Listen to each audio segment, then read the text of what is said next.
মহাজাগতিক কিউরেটর মোহাম্মদ জাফর ইকবাল। লেখক পরিচিতি। মোহাম্মদ জাফর ইকবাল 1952 খ্রিস্টাব্দের 23শে ডিসেম্বর পিতার কর্মস্থল সিলেটে জন্মগ্রহণ করেন। তার পিতা শহীদ ফয়জুর রহমান আহমেদ, জননী আয়েশা আক্তার খাতুন। তার পৈতৃক নিবাস নেত্রকোনা জেলায়। তার মাধ্যমিক শিক্ষা সমাপ্ত হয় বগুড়ায়। ঢাকা কলেজ থেকে উচ্চ মাধ্যমিক পরীক্ষা পাশের পর তিনি তাত্ত্বিক পদার্থবিজ্ঞানে স্নাতকোত্তর ডিগ্রি লাভ করেন ঢাকা বিশ্ববিদ্যালয় থেকে। তিনি ইউনিভার্সিটি অব ওয়াশিংটন থেকে পিএইচডি ডিগ্রি লাভ করেন। দীর্ঘ প্রবাস জীবন শেষে দেশে প্রত্যাবর্তন করে তিনি সিলেটের শাহজালাল বিজ্ঞান ও প্রযুক্তি বিশ্ববিদ্যালয়ে অধ্যাপক পদে নিযুক্ত হন। মোহাম্মদ জাফর ইকবাল বাংলা ভাষায় রচিত সায়েন্স ফিকশন বা বৈজ্ঞানিক কল্পকাহিনীর একচ্ছত্র সম্রাট। কপোট্রনিক সুখ দুঃখ রচনার মাধ্যমে এ ধারার সাহিত্যে তার প্রথম আবির্ভাব। তিনি একই সঙ্গে বস্তুনিষ্ঠ বিজ্ঞানী ও স্বপ্নচারী রোমান্টিক। তার সাহিত্যেও বিজ্ঞানের বস্তুনিষ্ঠা ও মানবীয় কল্পনার সম্মিলন ঘটেছে। মাতৃভূমি, মানুষ ও ধরিত্রীর প্রতি নৈতিক দায়বদ্ধতা তার সাহিত্যিক মানুষের প্রধান বৈশিষ্ট্য। বাংলাদেশের বিজ্ঞানমুখী তরুণ প্রজন্মের তিনি আদর্শ। কিশোর উপন্যাস এবং ছোট গল্প রচনাতেও তিনি দক্ষতার স্বাক্ষর রেখেছেন।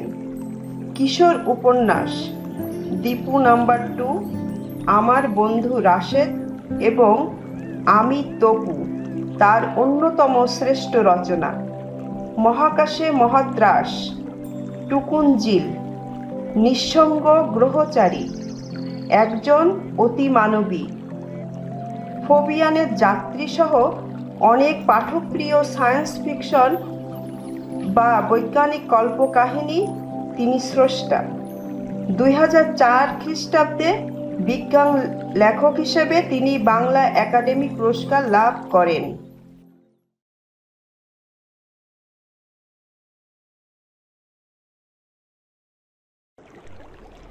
মূল পাঠ। সৌরজগতের তৃতীয় গ্রহটি খুঁটিয়ে খুঁটিয়ে দেখে তারা বেশ সন্তুষ্ট হলো। প্রথম প্রাণীটি বলল, এখানে প্রাণের বিকাশ হয়েছে।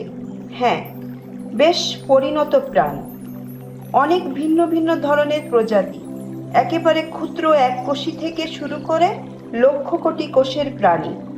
দ্বিতীয় প্রাণীটি আর একটু খুঁটিয়ে দেখে বলল, না, আসলে এটি জটিল প্রাণ নয়, খুব সহজ এবং সাধারণ। কেন সাধারণ কেন বলছো? তাকিয়ে দেখো কত ভিন্ন ভিন্ন প্রজাতির প্রাণ। শুরু হয়েছে ভাইরাস থেকে। প্রকৃতপক্ষে ভাইরাসকে আলাদাভাবে প্রাণহীন বলা যায়। অন্য কোনো প্রাণীর সংস্পর্শে এলেই তার মাঝে জীবনের লক্ষণ দেখা যায়। তারপর রয়েছে এককোষী প্রাণ, পরজীবী ব্যাকটেরিয়া। তারপর আছে গাছপালা, এক জায়গায় স্থির, আলোক সংশ্লেষণ দিয়ে নিজের খাবার নিজেই তৈরি করে নিচ্ছে। পদ্ধতিটা বেশ চমৎকার। গাছপালা ছাড়াও আছে কীটপতঙ্গ। তাকিয়ে দেখো কত রকম কীটপতঙ্গ। পানিতেও নানা ধরনের প্রাণী আছে, তাদের বেঁচে থাকার পদ্ধতি ভিন্ন। ডাঙাতেও নানা ধরনের প্রাণী, কিছু কিছু শীতল রক্তের, কিছু কিছু উষ্ণ রক্তের। উষ্ণ রক্তের স্তন্যপায়ী প্রাণীদের একটির ভেতরে আবার অত্যন্ত নিম্ন শ্রেণীর বুদ্ধির বিকাশ হয়েছে। কোথাও কোথাও প্রকৃতিকে নিয়ন্ত্রণ করার চেষ্টা করছে, কিন্তু সব আসলে বাহ্যিক। এই ভিন্ন ভিন্ন প্রজাতির মাঝে আসলে কোনো মৌলিক পার্থক্য নেই। প্রথম প্রাণীটি বলল, আমি বুঝতে পারছি না তুমি কেন এই পার্থক্যকে বাহ্যিক বলছো। তুমি আরেকটু খুঁটিয়ে দেখো, এই ভিন্ন প্রজাতি কি দিয়ে তৈরি হয়েছে দেখো। প্রথম প্রাণীটি একটু খুঁটিয়ে দেখে বিস্ময়সূচক শব্দ করে বলল, তুমি ঠিকই বলেছ, এই প্রাণীগুলো সব একইভাবে তৈরি হয়েছে। সব প্রাণীর জন্য মূল গঠনটি হচ্ছে ডিএনএ দিয়ে। সব প্রাণীর ডিএনএ একই রকম, সবগুলো একই বেস পেয়ার দিয়ে তৈরি। সবচেয়ে সহজ এবং সবচেয়ে জটিল প্রাণীটির একই রকম গঠন। প্রাণীটির বিকাশের নীল নকশা এই ডিএনএ দিয়ে তৈরি করে রাখা আছে। কোনো প্রাণীর নীল নকশা সহজ, কোনো প্রাণীর নীল নকশা জটিল। এইটুকুই হচ্ছে পার্থক্য। হ্যাঁ, দ্বিতীয় প্রাণীটি বলল, আমরা বিশ্ব ব্রহ্মাণ্ডের সব গ্রহ নক্ষত্র ঘুরে সর্বশ্রেষ্ঠ প্রাণীগুলোকে সংগ্রহ করে নিয়ে যাচ্ছি। কাজটি সহজ নয়। এই গ্রহ থেকেও সর্বশ্রেষ্ঠ প্রাণীটি খুঁজে বের করতে হবে। যেহেতু সবগুলো প্রাণীর গঠন একই রকম, কাজটি আরো কঠিন হয়ে গেল। সময় নষ্ট না করে কাজ শুরু করে দেওয়া যাক। হ্যাঁ, এই ভাইরাস কিংবা ব্যাকটেরিয়া বেশি ছোট, এর গঠন এত সহজ, এর মাঝে কোনো বৈচিত্র্য নেই। হ্যাঁ, ঠিকই বলেছ। আবার এই হাতি বা নীলতিমি নিয়েও কাজ নেই। এদের আকার বেশি বড়, সংরক্ষণ করা কঠিন হবে। গাছপালা নেওয়ারও প্রয়োজন নেই, এরা এক জায়গায় স্থির থাকে। যেখানে গতিশীল প্রাণী আছে সেখানে স্থির প্রাণ নেওয়ার কোনো অর্থ হয় না। এই প্রাণীটি সম্পর্কে তোমার কি ধারণা? এটাকে বলে সাপ। সাপটি বেশ কৌতূহল উদ্দীপক, কিন্তু এটা সরীসৃপ। সরীসৃপের দেহের তাপমাত্রা নিয়ন্ত্রণ নয়, ঠান্ডার মাঝে এরা কেমন যেন স্থবির হয়ে পড়ে। প্রাণী জগতে সরীসৃপ একটু পিছিয়ে পড়া প্রাণী। ঠিকই বলেছ। তাহলে সরীসৃপ নিয়ে কাজ নেই। প্রথম প্রাণীটি বলল, আমার এই প্রাণীটি খুব পছন্দ হয়েছে। এটাকে বলে পাখি। কি চমৎকার, আকাশে উঠতে পারে। দ্বিতীয় প্রাণীটি বলল, হ্যাঁ, আমারও এটি পছন্দ হয়েছে। আমরা এই প্রাণীটিকে নিতে পারি। তবে কি? এদের বুদ্ধিমত্তা সম্পর্কে আমি খুব নিশ্চিত নই। আমাদের কি এমন কোনো প্রাণী নেওয়া উচিত নয় যারা বুদ্ধিমত্তার পরিচয় দিয়েছে, যারা কোনো ধরনের সভ্যতা গড়ে তুলেছে? ঠিকই বলেছ। তাহলে আমাদের স্তন্যপায়ী প্রাণীদের একবার দেখা উচিত। এই দেখো, একটা স্তন্যপায়ী প্রাণী। কি সুন্দর, হলুদের মাঝে কালো ডোরাকাটা। এর নাম বাঘ। হ্যাঁ, প্রাণীটি চমৎকার, কিন্তু এটি একা একা থাকতে পছন্দ করে। একটা সামাজিক প্রাণী নিতে পারি না? কুকুরকে নিলে কেমন হয়? এরা একসঙ্গে থাকে, দল বেঁধে ঘুরে বেড়ায়। প্রথম প্রাণীটি বলল, এই প্রাণীটিকে মানুষ পোষ মানিয়ে রেখেছে। প্রাণীটা নিজেদের স্বকীয়তা হারিয়ে ফেলেছে। ঠিকই বলেছ। গৃহপালিত প্রাণীগুলোর মাঝে স্বকীয়তা লোপ পেয়ে যাচ্ছে। একটা খাঁটি প্রাণী নেওয়া প্রয়োজন। হরিণ নিলে কেমন হয়? তৃণভোজী প্রাণী। তার অর্থ জানো কি? এদের দীর্ঘ সময় খেতে হয়। বেশিরভাগ সময় এরা ঘাস লতাপাতা খেয়ে কাটায়। ঠিকই বলেছ। আমরা দেখছি কোনো প্রাণী পছন্দ করতে পারছি না। আমার একটা জিনিস মনে হচ্ছে। কি?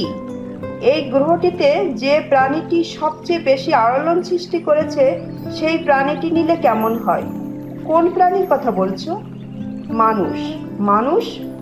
হ্যাঁ, দেখো, এদের একটা সামাজিক ব্যবস্থা আছে, সমাজবদ্ধ হয়ে থাকে। এদের কেউ শ্রমিক, কেউ সৈনিক, কেউ বুদ্ধিজীবী। ঠিকই বলেছ। এই দেখো, এরা শহর, বন্দর, নগর তৈরি করেছে। কত বিশাল বিশাল নগর তৈরি করেছে। শুধু তাই না, দেখো, এরা চাষাবাদ করছে, পশুপালন করছে। যখন কোনো সমস্যা হয় তখন এরা দলবদ্ধভাবে সেটা সমাধান করার চেষ্টা করে। নিজেদের সভ্যতা গড়ে তোলার জন্য এদের কত আত্মত্যাগ রয়েছে দেখো। কিন্তু আমার একটা জিনিস মনে হচ্ছে। কি? তুমি কি সত্যিই বিশ্বাস করো মানুষ এই গ্রহের শ্রেষ্ঠ প্রাণী? তুমি কেন এটা জিজ্ঞেস করছো? এই পৃথিবীর দিকে তাকাও। দেখেছো বাতাসে কত দূষিত পদার্থ, কত তেজস্ক্রিয় পদার্থ? বাতাসের ওজোন স্তর কেমন করে শেষ হয়ে যাচ্ছে দেখেছো? গাছ কেটে কত বিস্তীর্ণ এলাকা ধ্বংস করছে দেখছো? এর সবই কি মানুষ করেছে? হ্যাঁ। কি আশ্চর্য! আমি ভেবেছিলাম এরা বুদ্ধিমান প্রাণী। এরা একে অন্যের উপর নিউক্লিয়ার বোমা ফেলছে।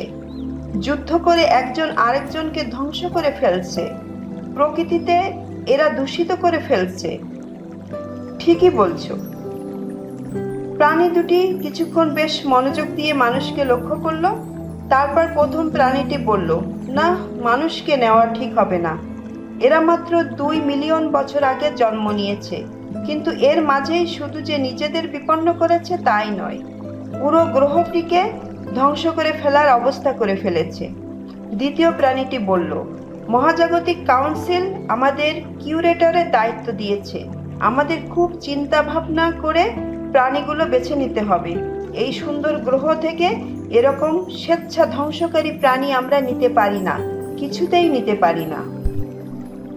প্রাণী দুটি কিছুক্ষণ চুপ করে থাকে এবং হঠাৎ করে প্রথম প্রাণীটি আনন্দের ধ্বনি দিয়ে ওঠে। দ্বিতীয় প্রাণীটি অবাক হয়ে বলে, কি হয়েছে? আমি একটি প্রাণী খুঁজে পেয়েছি। এরাও সামাজিক প্রাণী, এরাও দল বেঁধে থাকে। এদের মাঝে শ্রমিক আছে, সৈনিক আছে। বংশ বিস্তারের জন্য চমৎকার একটা পদ্ধতি আছে। দেখো, নিজেদের থাকার জন্য কি চমৎকার বিশাল বাসস্থান তৈরি করেছে। দ্বিতীয় প্রাণীটি বলল, ঠিকই বলেছ। দেখো, এরাও মানুষের মতো চাষাবাদ করতে পারে।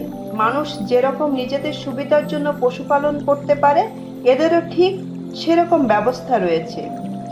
কি সুশৃঙ্খল প্রাণী দেখেছ? শুধু সুশৃঙ্খল নয়, এরা অসম্ভব পরিশ্রমী, গায়ে প্রচণ্ড জোর। নিজের শরীর থেকে 10 গুণ বেশি জিনিস অনায়াসে নিয়ে যেতে পারে। হ্যাঁ, কোনো ঝগড়া বিবাদ নেই। কে কোন কাজ করবে আগে থেকে ঠিক করে রেখেছে। কোনো রকম অভিযোগ নেই, যে যার দায়িত্ব পালন করে যাচ্ছে। অত্যন্ত সুবিবেচক। আগে থেকে খাবার জমিয়ে রাখছে, আর বিপদে কখনো দিশেহারা হয় না। অন্যকে বাঁচানোর জন্য অকাতরে প্রাণ দেয়া যাচ্ছে। মানুষের বয়স মাত্র 2 মিলিয়ন বছর। সেই তুলনায় এরা সেই ডাইনোসরের যুগ থেকে বেঁচে আছে। প্রকৃতির এতটুকু ক্ষতি করেনি।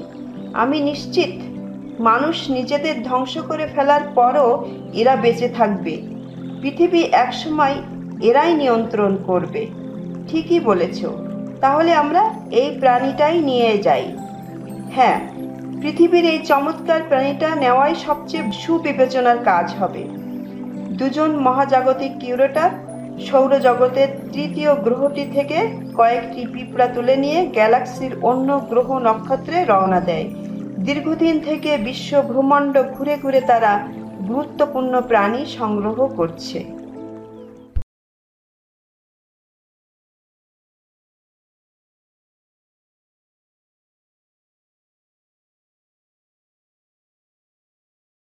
শব্দার্থ ও টিকা। মহাজাগতিক, মহাজগৎ সম্বন্ধীয়। কিউরেটর, জাদুঘর রক্ষক, জাদুঘরের তত্ত্বাবধায়ক তথা পরিচালক। তেজস্ক্রিয় পদার্থ, যা থেকে এমন রশ্মি বিকিরণ ঘটে যা অস্বচ্ছ পদার্থের মধ্য দিয়ে দেখা যায়। ওজোন স্তর, বায়ুমণ্ডলের উপরিভাগে ওজোন গ্যাসে পূর্ণ স্তর বিশেষ, যা আমাদের সূর্যের অতি বেগুনি রশ্মি থেকে রক্ষা করে। নিউক্লিয়ার বোমা, পারমাণবিক বোমা। ডাইনোসর, বর্তমানে লুপ্ত প্রাগৈতিহাসিক কালের বৃহদাকার প্রাণী। গ্যালাক্সি, ছায়াপথ।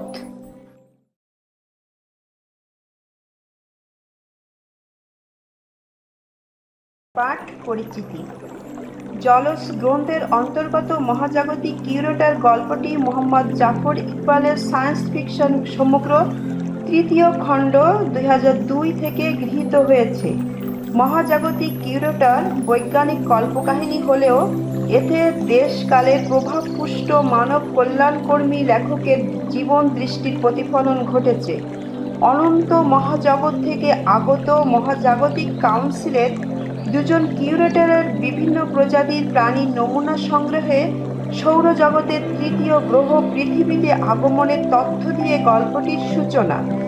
পৃথিবীর শ্রেষ্ঠ প্রাণীর নমুনা সংগ্রহ করতে গিয়ে 2জন কিউরেটরের সংলাপ বিনিময়ের মধ্য দিয়ে গল্পটি নাট্যগুণ লাভ করেছে।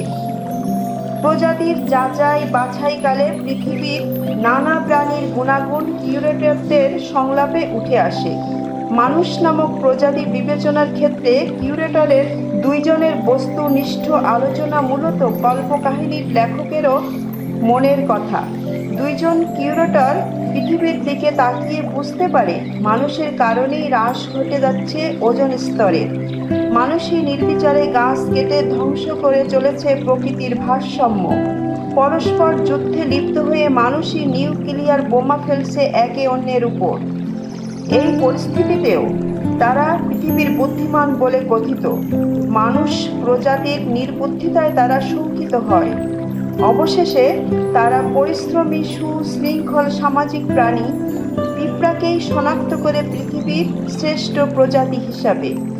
ডাইনোসরের যুগ থেকে এখনো বেঁচে থাকা সুবিবেচক ও পরোপকারী পিঁপড়াকে তারা পৃথিবীর গুরুত্বপূর্ণ প্রাণী বিবেচনায় সংগ্রহ করে নিয়ে যায়।